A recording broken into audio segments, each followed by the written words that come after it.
का सबसे पहला समझाने वाला बुलेटिन, चुनाव की चाल तो समझिए। मैं हूं आपके साथ जया मिश्रा। अगले आधे घंटे में हम आपके सामने बिहार चुनाव से जुड़ी महत्वपूर्ण खबरें और उनके पीछे छिपी सियासी चाल को समझाएंगे। अगर सीधे शब्दों में कहें तो खबर के अंदर की खबर और उस खबर का क्या होगा असर, अगले आधे घंटे में आपके सामने रखेंगे। फिलहाल शुरुआत करेंगे आज की 4 बड़ी खबरों के साथ और चलिए देख लेते हैं आज की 4 बड़ी खबरें कौन सी रहेंगी। बिहार में क्यों टूट रहे महागठबंधन के सहयोगी, ये आपको दिखाएंगे।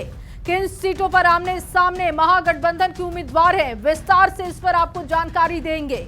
कुटुंबा सीट पर कांग्रेस आरजेडी में कलह क्यों है, मुलाकातों से शाह ने कैसे साधा चुनाव का गणित, ये तमाम तस्वीरें आपके सामने रखेंगे। और सबसे पहले बात महागठबंधन की करेंगे, क्योंकि महागठबंधन में टूट की स्थिति, अंतरकलह की स्थिति लगातार दिखाई दे रही है। तस्वीरें सामने आ रही हैं और उससे साफ जाहिर हो रहा है कि मुश्किल राह महागठबंधन की बिहार में होने वाली है। बिहार चुनाव में जीत की रणनीति बनाने में जुटे महागठबंधन को बड़ा झटका लग चुका है। जेएमएम ने बिहार विधानसभा चुनाव में 6 सीटों पर अकेले चुनाव लड़ने का ऐलान कर दिया है। वहीं जेएमएम ने कहा कि बिहार चुनाव के बाद झारखंड में भी गठबंधन की समीक्षा की जाएगी। सबसे पहले रिपोर्ट आपको दिखाते हैं और उसके बाद चुनावी चाल को विस्तार से समझाएंगे। हमने कहा कि हम लोग समीक्षा करें चुनाव के बाद। कई दिनों से हिचकोले खा रहे महागठबंधन का एक हिस्सा बनते बनते टूट गया। जेएमएम ने महागठबंधन से अलग राह का ऐलान कर दिया है। जेएमएम ने गठबंधन के साथ चुनाव लड़ने से इनकार कर दिया है। प्रेस कॉन्फ्रेंस कर पार्टी महासचिव ने इसका ऐलान किया। जेएमएम ने बिहार में 6 सीटों पर चुनाव लड़ने का ऐलान किया है और कहा कि ये संख्या बढ़कर 10 तक हो सकती है। जेएमएम ने बिहार की चकाई, कटोरिया, मनिहारी, जमुई, पीरपैती और धमदाहा सीट पर चुनाव लड़ने का ऐलान किया है। पार्टी ने यह तय किया है कि बिहार में अपने सांगठनिक ताकत के साथ 6 विधानसभा चुनाव में अपने उम्मीदवार को उतारेंगे। जेएमएम महासचिव सुप्रियो भट्टाचार्य ने गठबंधन धर्म निभाने के बाद भी बिहार में धोखा देने का आरोप लगाया और कहा कि हर बार धोखा नहीं दिया जा सकता। सुप्रियो भट्टाचार्य ने कहा कि बिहार चुनाव में जीत के बाद झारखंड में भी गठबंधन की समीक्षा की जाएगी। हमने कहा कि हम लोग समीक्षा करें चुनाव के बाद। सब कुछ बर्दाश्त कर सकते हैं, लेकिन आत्मसम्मान के साथ समझौता नहीं कर सकते। बिहार में एक और कांग्रेस, आरजेडी, वीआईपी और लेफ्ट की पार्टियों के बीच 10 से ज्यादा सीटों पर फ्रेंडली फाइट की स्थिति बनने से गठबंधन की गांठ कमजोर होती दिख रही थी कि जेएमएम ने अलग से चुनाव लड़ने का ऐलान करके महागठबंधन को इस चुनाव का सबसे बड़ा झटका दे दिया है। और ऐसे में टूट रहा महागठबंधन एकजुट एनडीए का कितना मुकाबला कर पाएगा, ये देखना होगा। रांची से संवाददाता गौरव झा के साथ ब्यूरो रिपोर्ट न्यूज़ 18। और चलिए अब चुनाव की चाल तो समझिए, क्या टूट रहा है महागठबंधन। अब सवाल है कि ऐसा क्यों कहा जा रहा है, तो उसको आइए समझ लेते हैं। दरअसल जेएमएम ने अलग चुनाव लड़ने का ऐलान किया है और 6 सीटों पर उम्मीदवार उतारने की बात कही गई। किन सीटों पर जेएमएम की तरफ से उम्मीदवार उतारे जाएंगे वो भी अब आपके सामने रखने जा रहे हैं।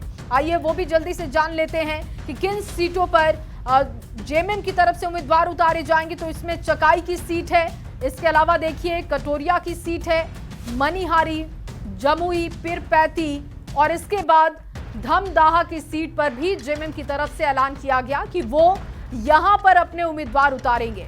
और इसके साथ साथ ये भी कहा गया कि नंबर ऑफ सीट्स बढ़ भी सकती हैं। क्या टूट गया महागठबंधन, तो सवाल लगातार ये बड़ा होते जा रहा है। और झारखंड में जेएमएम, कांग्रेस और आरजेडी का गठबंधन है। तीनों दल मिलकर झारखंड में सरकार चला रहे हैं। बिहार में महागठबंधन का हिस्सा बनना चाह रहा था जेएमएम। आरजेडी और कांग्रेस जैसे दलों ने जेएमएम को भाव नहीं दिया।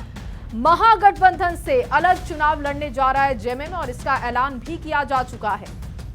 और अब बात बिहार में सिर्फ गठबंधन टूटने तक का नहीं, सवाल है कि क्या बिहार का असर झारखंड के गठबंधन में भी पड़ेगा। जेएमएम महासचिव ने समीक्षा की बात कही है। चुनाव के बाद झारखंड में गठबंधन की समीक्षा होगी, ये कहा गया सुप्रियो भट्टाचार्य की तरफ से। झारखंड में भी महागठबंधन प्रभावित हो सकता है और कहा गया कि जो चुनाव होने जा रहा है वो चुनाव हो जाए, नतीजे आ जाए और उसके बाद हम समीक्षा करेंगे। देखिए, बिहार में कुल 11 ऐसी सीटें हैं जहां पर महागठबंधन का प्रत्याशी महागठबंधन के ही प्रत्याशी को टक्कर देने के लिए चुनावी मैदान में है। यानी एक ही सीट पर महागठबंधन के दो प्रत्याशी चुनावी ताल ठोक रहे हैं। और ऐसे में सवाल है कि महागठबंधन में आखिर चल क्या रहा है। खास रिपोर्ट दिखाते हैं और उसके बाद विस्तार से आपको खबर को समझाएंगे।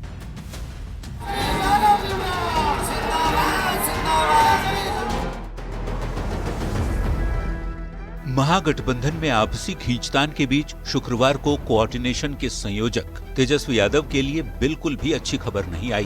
पहले चरण के नामांकन के आखिरी दिन जब ये पता चला जो महागठबंधन बिहार चुनाव में अब तक सत्ताधारी एनडीए के खिलाफ रणनीति बना रहा है, उसी महागठबंधन की पार्टियां आपस में ही भिड़ गई हैं। आरजेडी, कांग्रेस, वीआईपी और लेफ्ट ने कई सीटों पर एक दूसरे के खिलाफ ही बिगुल फूंक दिया है। लड़ाई में हमें हर स्थिति के लिए तैयार होना चाहिए। पता नहीं जंग के मैदान में कौन सा साथी आपका साथ छोड़कर भाग जाए, पता नहीं आपका कौन सा सहयोगी दुश्मन की सेना से जा मिले और आपके साथ भीतरघात कर दे। तेजस्वी यादव को सीएम फेस बता रहा आरजेडी ये दावा कर रहा है कि तेजस्वी यादव की सरकार बनेगी, पर सवाल है कि कैसे, जब आपस में ही सहयोगी भिड़ बैठे हैं, जिससे विरोधियों को निशाना साधने का मौका मिल गया है। ये दर्शाता है कि किस तरीके का सरफुटव्वल महागठबंधन के भीतर चल रहा है। अगर ये लोग संख्या तक तय नहीं कर पाए तो सीटों का चयन और प्रत्याशी का उतरना तो बहुत दूर की बात है। पिछले चुनाव में लगभग इतनी ही सीटें कम थी जिससे तेजस्वी यादव सरकार बनाने से चूक गए थे, और इस बार उससे ज्यादा सीटों पर महागठबंधन के सहयोगी दल आपस में ही भिड़ गए हैं। लिहाजा सबसे बड़ा सवाल यही कि आपसी भिड़ंत और खींचतान के बीच क्या तेजस्वी के सीएम बनने का सपना पूरा होगा या फिर नहीं। पटना संवाददाता संजय, शैलेंद्र और धर्मेंद्र के साथ ब्यूरो रिपोर्ट, न्यूज़ 18।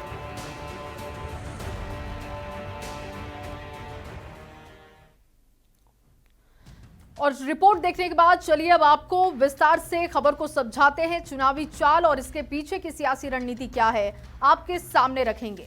महागठबंधन में कहां पर भिड़ंत है वो देख लीजिए। वैशाली सीट की सबसे पहले बात कर रहे हैं और यहां पर अजय कुशवाहा, संजीव कुमार के बीच में फाइट दिखाई दे रही है, जो कि आरजेडी से अजय कुशवाहा हैं। अब दूसरी तरफ लालगंज सीट देखिए, यहां से शिवानी शुक्ला और कांग्रेस के आदित्य राजा, यहां पर इन दोनों की फ्रेंडली फाइट हो सकती है। अगर नामांकन वापसी की खबर सामने नहीं आती है तो तस्वीर यहां पर भी ऐसी बन सकती है। अब देखिए कहलगांव की सीट, यहां पर आरजेडी की तरफ से रजनीश यादव हैं और कांग्रेस की तरफ से प्रवीण कुशवाहा चुनावी मैदान में हैं। अगली सीट वारसलीगंज की है, जहां पर आरजेडी की तरफ से अनीता देवी हैं और दूसरी तरफ मंटन सिंह जो कि कांग्रेस की तरफ से चुनावी मैदान में हैं। तारापुर सीट देखिए, यहां पर आरजेडी की तरफ से अरुण शाह हैं और सकल देव बिंद जो कि यहां पर वीआईपी की तरफ से चुनावी मैदान में है। अब गौड़ा बोराम की सीट पर भी फ्रेंडली फाइट की स्थिति है। यहां पर आरजेडी वर्सेस वीआईपी के उम्मीदवार के बीच में फ्रेंडली फाइट हो सकती है। और देखिए अफजल अली जो कि आरजेडी की तरफ से हैं और संतोष सहनी जो कि मुकेश सहनी के भाई हैं, उनके बीच में यहां पर टक्कर हो सकती है। बछवाड़ा की सीट भी इसमें शामिल है। सीपीआई वर्सेस कांग्रेस की स्थिति यहां पर, अवधेश राय यहां पर सीपीआई की तरफ से चुनावी मैदान में है, जबकि गरीबदास जो कि कांग्रेस की तरफ से प्रत्याशी हैं और नामांकन भी भर चुके हैं। अब राजापाकड़ सीट पर देखिए सीपीआई वर्सेस कांग्रेस की स्थिति, मोहित पासवान वर्सेस प्रतिमा दास की यहां पर तस्वीर बनती हुई दिख रही है। रोसड़ा सीट की भी बात कर लेते हैं। सीपीआई वर्सेस कांग्रेस की स्थिति यहां पर है। लक्ष्मण पासवान जो कि सीपीआई की तरफ से हैं और बीके रवि कांग्रेस की तरफ से चुनावी मैदान में हैं। और इस कड़ी में बिहार शरीफ की सीट भी है। सीपीआई वर्सेस कांग्रेस की स्थिति यहां पर भी है फ्रेंडली फाइट की। शिव प्रसाद यादव जो कि सीपीआई की तरफ से हैं और अमेर खान जो कि कांग्रेस की तरफ से चुनावी मैदान में है, इन दोनों के बीच में भी फ्रेंडली फाइट की तस्वीर यहां पर बनती दिख रही है। महागठबंधन में फ्रेंडली फाइट की नौबत क्यों आई, ये भी अब आपके सामने रख रहे हैं। महागठबंधन के दलों में आपसी सामंजस्य की कमी दिखती है। मोल भाव के चलते सीट बंटवारे में देरी हुई और अब तक सीट शेयरिंग का आधिकारिक ऐलान तक नहीं हुआ है। कौन कितनी सीटों पर लड़ेगा ये अब तक तय नहीं है। महागठबंधन के दलों का एक दूसरे की सीट पर दावेदारी, बात नहीं बनी तो एक सीट पर दो दलों ने उम्मीदवार उतार दिए। फ्रेंडली फाइट से गठबंधन के दलों को नुकसान हो सकता है और इसके साथ साथ ये तस्वीर भी दिख रही है कि जो अंतर्कलह अंदर खाने थी अब वो खुलकर बाहर आ रही है। वहीं दूसरी तरफ टिकट बंटने के साथ ही कांग्रेस के अंदरूनी कलह भी सतह पर आ चुकी है। बिहार कांग्रेस प्रभारी पर बड़ा आरोप लगा। कांग्रेस में प्रवक्ता के पद पर रहे आनंद माधव ने कांग्रेस के प्रवक्ता के पद से इस्तीफा दे दिया है। ये पूरी खबर रिपोर्ट के जरिए आपको दिखाते हैं। महागठबंधन में सीटों पर सिर फुटअव्वल तो चल ही रहा है, कांग्रेस में सीटों पर कलह भी बढ़ता जा रहा है। नाराज कांग्रेस नेताओं ने प्रेस कॉन्फ्रेंस करके प्रदेश नेतृत्व के खिलाफ मोर्चा खोल दिया है। बिहार कांग्रेस प्रभारी कृष्णा अल्लावरू पर बड़ा आरोप लगाया है। नाराज नेताओं ने कहा है कि टिकट चोर पार्टी छोड़। इतना बड़ा खिलवाड़ हो रहा है और राहुल गांधी तक खबर नहीं जा रहा है। उनके बीच के जो आदमी है वो गड़बड़ कर रहे हैं। हम चाहते हैं कि प्रेस संवाददाता के माध्यम से आपकी आवाज़ दिल्ली दरबार तक पहुंचे और अल्लावरू पर जांच की एजेंसी बैठाया जाए और जो गलत लोग टिकट दिया गया उसकी भी कार्रवाई हो। टिकट बंटवारे से नाराज कांग्रेस रिसर्च कमेटी के चेयरमैन और पार्टी प्रवक्ता आनंद माधव ने भी इस्तीफा दे दिया है। यह एक व्यक्ति की बात नहीं है, न सिर्फ छत्रपति यादव की बात है, बल्कि ये पूरे यादव समुदाय के लिए यह बात है कि एक यादव इकलौता जो कांग्रेस में था, आपने उसको टिकट से वंचित कर दिया। उसका आधार क्या है? यह एक बहुत बड़ी बात है। विवाद की शुरुआत तब हुई जब कांग्रेस सांसद तारिक अनवर ने बरबीघा से गजानंद शाही उर्फ मुन्ना शाही को टिकट न देने पर नाराजगी जाहिर की। तारिक अनवर ने लिखा था 113 वोट से हारने वाले का टिकट काट दिया गया है, जबकि 30,000 से हारने वाले को दोबारा टिकट दिया गया है। सवाल है कि ऐन चुनाव से ठीक पहले की ये कलह कांग्रेस का कितना नुकसान करेगी। न्यूज़ 18 के लिए पटना से संजय कुमार के साथ ब्यूरो रिपोर्ट।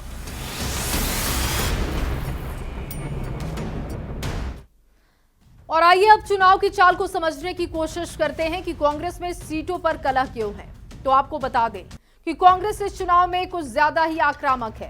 कांग्रेस से सबसे ज्यादा एक्टिव दिखते हैं कृष्णा अल्लावरू। चुनाव की चाल आपको समझाते हुए बताएं कि कांग्रेस में सीटों पर कलह के पीछे की पूरी कहानी है। कहानी क्या है तो देखिए, सीट बंटवारे में प्रदेश प्रभारी कृष्णा अल्लावरू की बड़ी भूमिका रही है। स्क्रीनिंग कमेटी के जरिए सीटों के दावेदारों का चयन किया गया। टिकट सिलेक्शन में पारदर्शिता का दावा किया गया, लेकिन अब गंभीर आरोप भी लगे। टिकट बंटवारे के बाद कुछ नेताओं ने मोर्चा खोल दिया। टिकट बंटवारे में गड़बड़ी के आरोप लगे और सीधे तौर पर कृष्णा अल्लावरू पर टिकट चोरी के आरोप लगाए गए। टिकट चोर तक उनको बता दिया गया। नाराज नेताओं ने आरोप लगाया कि 113 वोट से हारने वाले का टिकट काट दिया गया, जबकि 30,000 से हारने वाले को दोबारा टिकट दिया गया है। आखिर ये कैसी स्क्रीनिंग है, कौन सा पैमाना है जिसके जरिए ये सब किया जा रहा है? इसका जवाब कृष्णा अल्लावरू को देना चाहिए। देखिए, इधर कांग्रेस के प्रदेश अध्यक्ष राजेश राम की सीट पर आरजेडी अपने प्रत्याशी को उतारने की तैयारी में है। उधर राजेश राम ने सोशल मीडिया पर मोर्चा खोल दिया और एक्स पर इनकलाब का ऐलान कर दिया। राजेश राम ने साफ किया कि दलित दबेगा नहीं, झुकेगा नहीं और अब इनकलाब होगा। मतलब साफ है कि राजेश राम अपनी सीट नहीं बदलने वाले। रिपोर्ट आपको दिखाते हैं और उसके बाद चुनावी चाल विस्तार से आपके सामने रखेंगे।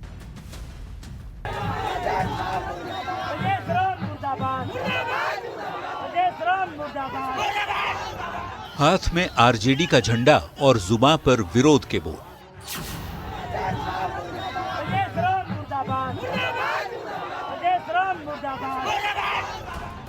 ये तस्वीर 28 सितंबर की है, जब बिहार कांग्रेस अध्यक्ष राजेश राम अपने विधानसभा क्षेत्र कुटुंबा में पहुंचे तो जबरदस्त विरोध का सामना करना पड़ा। आरोप लगा कि आरजेडी के कार्यकर्ता राजेश राम का विरोध कर रहे हैं और ये तस्वीर सोशल मीडिया पर खूब वायरल हुई।